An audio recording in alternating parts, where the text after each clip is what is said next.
Welcome friends, निर्माण GS academy YouTube channel में आपका स्वागत है।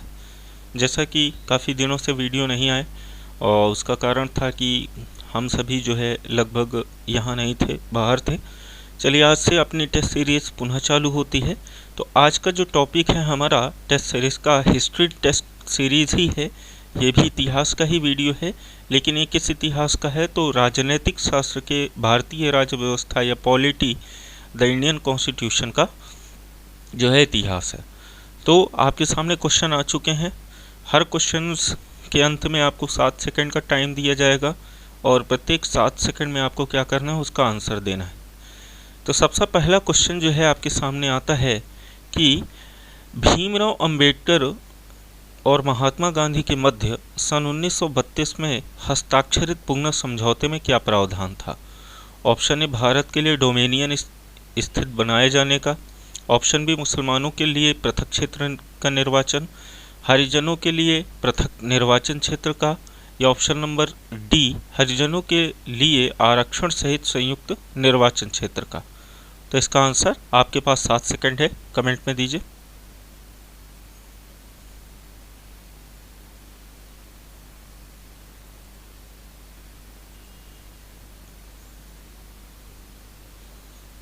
चलिए दोस्तों, इसका सही आंसर है ऑप्शन नंबर डी, हरिजनों के लिए आरक्षण सहित संयुक्त निर्वाचन क्षेत्र का यहाँ पे प्रावधान 1932 के यानी कि जो 26 सितंबर 1932 को पुगना समझौता हुआ था उसमें हुआ था। ठीक है, चलिए अगला क्वेश्चन है, निम्नलिखित में से किस अधिनियम द्वारा भारत के गवर्नर जनरल को अध्यादेश जारी करने की शक्ति प्रदान की गई थी।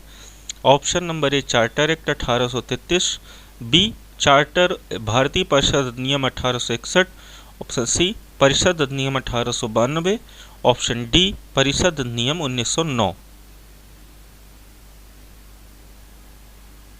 तो आपके पास 7 सेकंड का समय है, आंसर करें।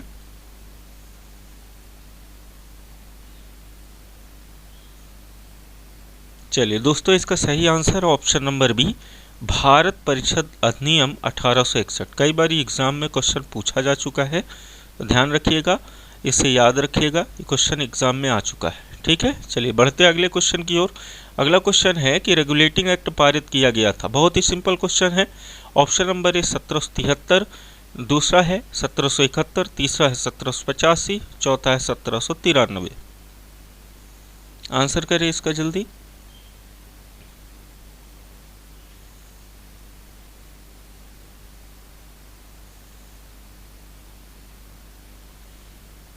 चलिए दोस्तों, इसका सही आंसर है ऑप्शन नंबर ए 1773।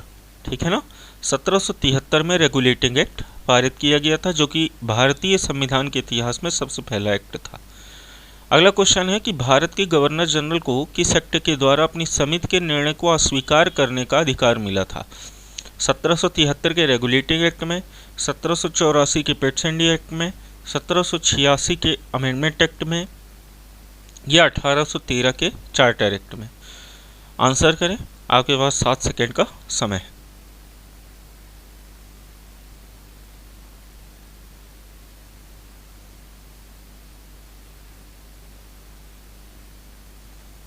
चलिए दोस्तों, इसका सही आंसर है ऑप्शन नंबर सी 1786 के अमेंडमेंट एक्ट में।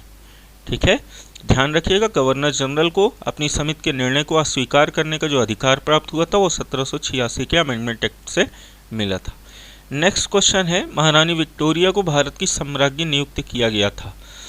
ऑप्शन नंबर ए है 1885, सेकंड 1875, तीसरा 1876, चौथा 1858।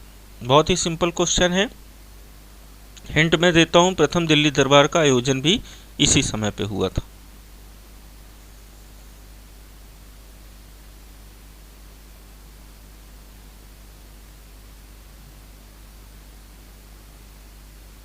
चलिए दोस्तों, इसका सही आंसर है ऑप्शन नंबर सी 1876।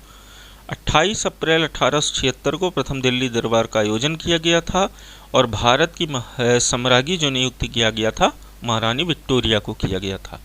अगला क्वेश्चन है कि सम्राज्ञी विक्टोरिया को ने 1858 की घोषणा में भारतीयों को बहुत सी चीज़ें दिए जाने का आश्वासन दिया था।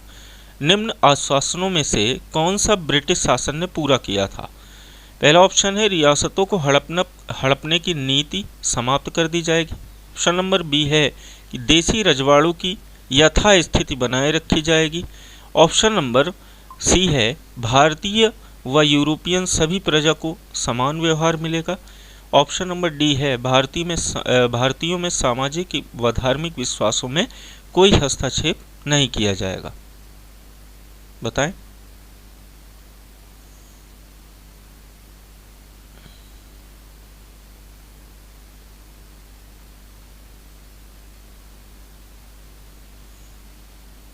चलिए दोस्तों, इसका सही आंसर है ऑप्शन नंबर बी, देसी रजवाड़ों की यथास्थिति को बनाए रखा जाएगा। ठीक है, ये आश्वासन अंग्रेजों ने यानी कि महारानी विक्टोरिया ने पूरा किया था। अगला जो क्वेश्चन है वो है मिंटो मार्ले सुधार या फिर मार्ले मिंटो सुधार का उद्देश्य क्या था? पृथक निर्वाचन प्रणाली, भारतीयों की भागीदारी को बढ़ाना, युद्ध में सहयोग हेतु तैयार करना, पूर्ण स्वतंत्रता देना। बहुत ही सिंपल क्वेश्चन, आपने पढ़ा होगा।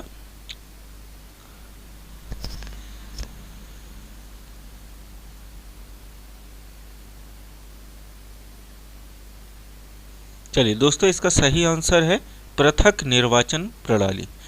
मार्ले मिंटो सुधार आया हुआ था, अभी अगला क्वेश्चन हम देखेंगे, उसमें हम इसका सन देख लेंगे।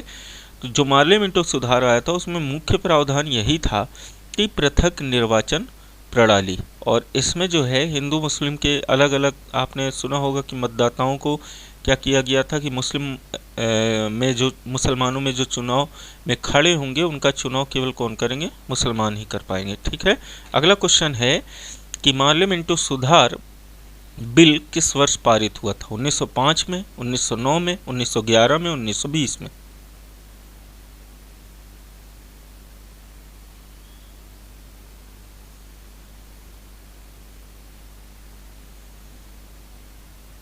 चलिए दोस्तों, इसका सही आंसर है ऑप्शन नंबर बी, 1909 में। तो मार्ले मिंटो सुधार, दो व्यक्ति थे, एक मार्ले थे एक मिंटो थे, और लॉर्ड मिंटो को ही सांप्रदायिक निर्वाचन का जनक माना गया। 1909 में ये बिल पारित किया गया था। इसमें क्या किया गया था? मुसलमानों के लिए अतिरिक्त निर्वाचक मंडल प्रारंभ करने के प्रावधान को लाया गया था। ठीक है, देखिए उससे जुड़ा हुआ क्वेश्चन अगला ही है कि मुसलमानों के लिए अतिरिक्त निर्वाचक मंडल का प्रारंभ किसके द्वारा लाया गया था? क्रिप्स मिशन 1942 द्वारा, या मार्ले मिंटो सुधार 1909 द्वारा, या मॉन्टेग्यू चेम्सफोर्ड सुधार 1919 द्वारा, या ऑप्शन नंबर डी भारत सरकार अधिनियम 1935 द्वारा। तो जैसा कि मैंने अभी क्वेश्चन बता दिया, तो इसका सही आंसर क्या है? Option number B, Morley Minto सुधार। ठीक है, चलिए हम बढ़ते हैं अपने अगले क्वेश्चन की ओर। अगला क्वेश्चन है 1909 के इंडियन काउंसिल एक्ट में किस बात की व्यवस्था की गई थी? द्वैत शासन प्रणाली, सांप्रदायिक प्रतिनिधित्व, ऑप्शन नंबर सी संघीय व्यवस्था, ऑप्शन नंबर डी प्रांतीय व्यवस्था। बहुत ही सिंपल क्वेश्चन है, अभी 2-3 क्वेश्चन से ही समझ में आ गया होगा। आंसर करें इसका।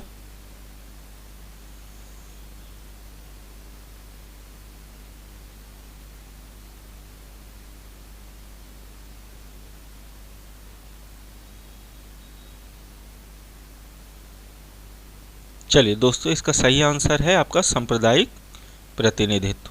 ठीक है ना, सांप्रदायिक निर्वाचन की व्यवस्था की गई थी, तो मतलब इसका सही आंसर क्या होगा? सांप्रदायिक प्रतिनिधित्व। नेक्स्ट क्वेश्चन देखते हैं, मॉन्टेग्यू चेम्सफोर्ड सुधार में प्रावधान का सार था? ऑप्शन नंबर ए राज्यों की स्वायत्तता, ऑप्शन नंबर बी प्रांतों में दोहरा शासन, ऑप्शन नंबर सी हिंदू मुस्लिम अलग अलग निर्वाचन व्यवस्था, ऑप्शन नंबर डी राज्यपालों की वीटो शक्ति। बताएं, इसका आंसर करें। सिंपल क्वेश्चन है, अगर आपने पढ़ा होगा तो इसका आंसर भी आप कर देंगे। ऐसे ही क्वेश्चन आपके एग्जाम में पूछे जाते हैं।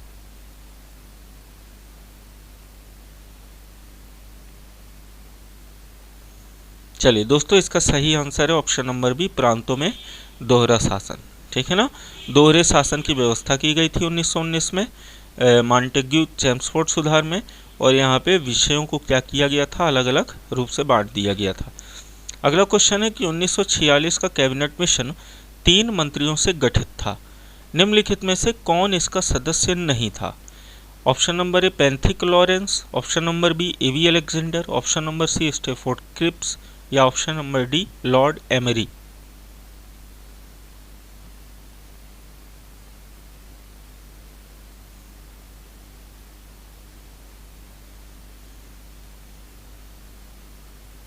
चलिए दोस्तों इसका सही आंसर है option number D, Lord emery.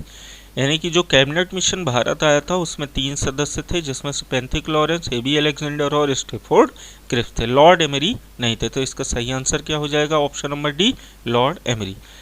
अगला क्वेश्चन है कि कैबिनेट मिशन योजना के विषय में कौन सा सही नहीं है? ऑप्शन ए है प्रांतीय समूहीकरण, ऑप्शन बी है भारतीय सदस्यों वाला अंतरिम मंत्रिमंडल, ऑप्शन सी पाकिस्तान की स्वीकृति, ऑप्शन नंबर डी संविधान निर्माण का अधिकार। आंसर करें इसका।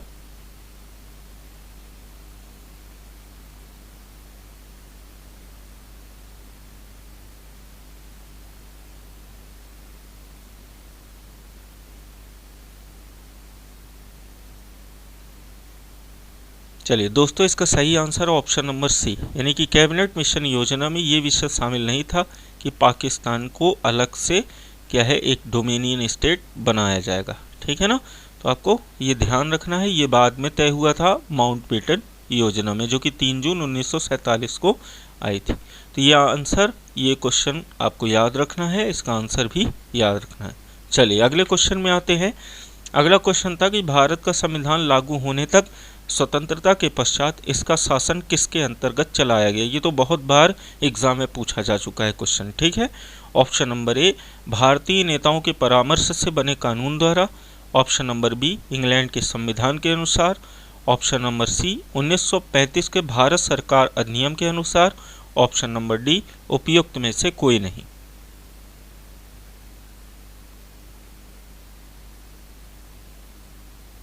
बताएं। हाँ, लगभग सही जवाब दे रहे सभी लोग। दोस्तों इसका सही आंसर क्या है? ऑप्शन नंबर सी 1935 के भारत सरकार अधिनियम के अनुसार जो है ये कहा गया था कि जब तक भारत का संविधान नहीं बन जाएगा तब तक भारत में 1935 अधिनियम लागू रहेगा। इसीलिए देखिए अनुच्छेद 395 में ये चीज़ें लिखी हुई हैं कि निरसन लिखा हुआ है, मतलब कि आज से 1935 अधिनियम क्या है, समाप्त होता है। ठीक है, तो सबसे आखिरी अनुच्छेद दोस्तों क्या है? 395 है हमारे संविधान का, ध्यान रखिएगा। गणना के अनुसार से अधिक है, 395 से भी अधिक है। लेकिन यदि हम अंतिम आर्टिकल की बात करें वो कौन सा है आपका? 395। चलिए अगले क्वेश्चन में आते हैं कि भारतीयों को वर्ष 1947 में सार्वभौम सत्ता सौंपने की योजना निम्नलिखित में से किस नाम से जानी जाती है? अभी ही मैंने आपको बताया था। ऑप्शन नंबर ए डूरंड योजना, option number B Minto Morley योजना, ऑप्शन नंबर सी माउंटबेटन योजना, ऑप्शन नंबर डी वेवेल योजना।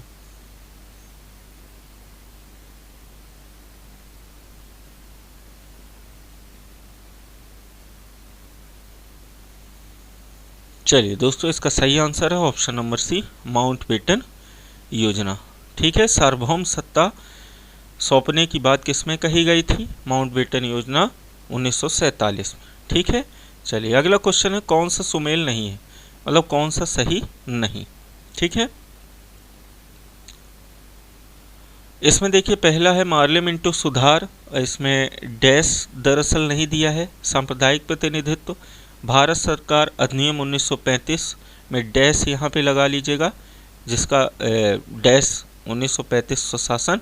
अच्छा, ये क्वेश्चन को थोड़ा सा अपन खारिज कर देते हैं, कल के वीडियो में अपन इस क्वेश्चन को रख लेंगे। ठीक है ना, ये थोड़ा सा क्या है, मैंने इसमें डैश नहीं लगाया है तो आप इसको समझ नहीं पाएंगे, इसीलिए क्या है कि इसमें आप क्या कर लें कि इसको अभी खारिज कर दें। मैं कल इस क्वेश्चन को फिर से रख दूंगा तो इसका आंसर आप करिएगा। चलिए अगला क्वेश्चन है कि अखिल भारतीय महासंघ स्थापित करने का प्रावधान शामिल किया गया था। ऑप्शन नंबर ए भारत सरकार अधिनियम 1935 में, ऑप्शन नंबर बी अगस्त प्रस्ताव 1940 में, ऑप्शन नंबर सी भारत सरकार अधिनियम 1919 में, option number D cabinet mission प्रस्ताव 1946 में।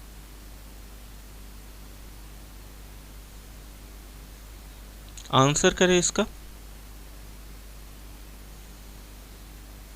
बिल्कुल, बहुत सही, सभी लोग लगभग इसका आंसर सही दे रहे हैं। इसका सही आंसर है ऑप्शन नंबर ए भारत सरकार अधिनियम 1935।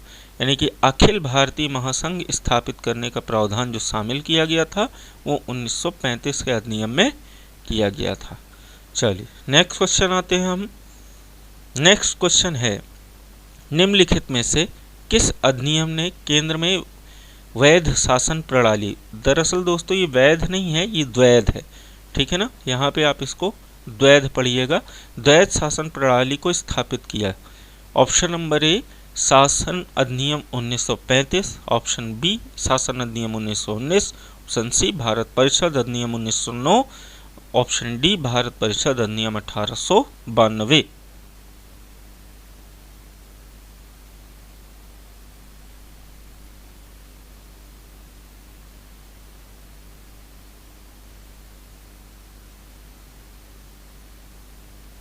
ठीक है दोस्तों, इसका सही आंसर ऑप्शन नंबर ए भारत शासन अधिनियम 1935। प्रांतों में द्वैध शासन व्यवस्था आपको पता है 1919 में लाई गई थी और प्रांतों में बाद में समाप्त करके 1935 में केंद्र में द्वैध शासन व्यवस्था लाई गई थी। तो इसका सही आंसर ऑप्शन नंबर ए 1935 का अधिनियम।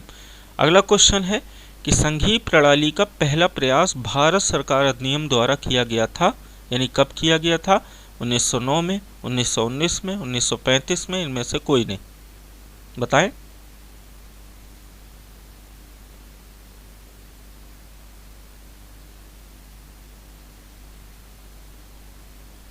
चलिए दोस्तों, इसका सही आंसर ऑप्शन नंबर सी 1935 में, ठीक है ना, याद रखिएगा ये क्वेश्चन कि संघीय प्रणाली का पहला प्रयास 1935 के अधिनियम में किया गया था। अगला क्वेश्चन है, किस अधिनियम की प्रमुख विशेषता प्रांतीय स्वायत्तता थी, 1935, 1919, 1904, 1858।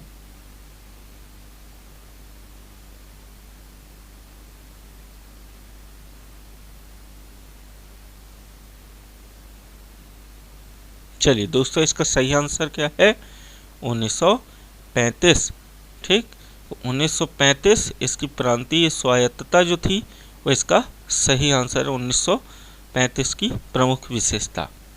अगला क्वेश्चन है, भारत में सचिव का पद किसके द्वारा निर्मित किया गया था, ऑप्शन नंबर ए पार्लियामेंट्री सुधार 1909, ऑप्शन बी भारत सरकार अधिनियम 1858, ऑप्शन सी भारतीय परिषद अधिनियम 1861, ऑप्शन डी मॉन्टेग्यू चेम्सफोर्ड सुधार 1919। बताएं इसका सही आंसर क्या है। और दोस्तों एक दो क्वेश्चन और बचे हैं, इसको कर लेते हैं।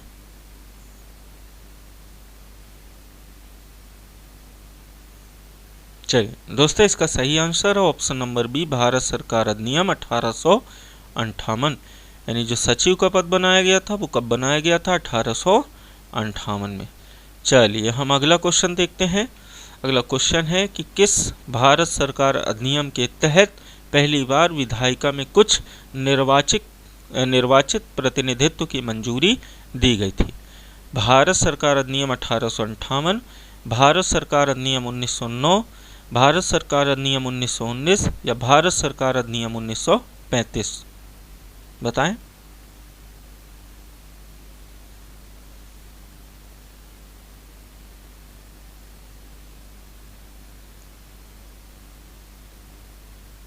अभी इसका आंसर आप दे चुके हैं, तो दोस्तों इसका सही answer option number B Bharat सरकार अधिनियम 1909 पार्लियामेंट्री सुधार। ठीक है, इसमें क्या किया गया था, पहली बार विधायिका में कुछ निर्वाचित प्रतिनिधित्व की मंजूरी दी गई थी। चलिए आज का लास्ट क्वेश्चन है हमारा कि भारत शासन अधिनियम 1935 द्वारा स्थापित संघ में अवशिष्ट शक्तियां किसे दी गई थी। ऑप्शन ए संघीय विधानमंडल को, ऑप्शन बी गवर्नर जनरल को, ऑप्शन सी प्रांतीय विधानमंडल को, ऑप्शन डी प्रांतीय राज्यपालों को।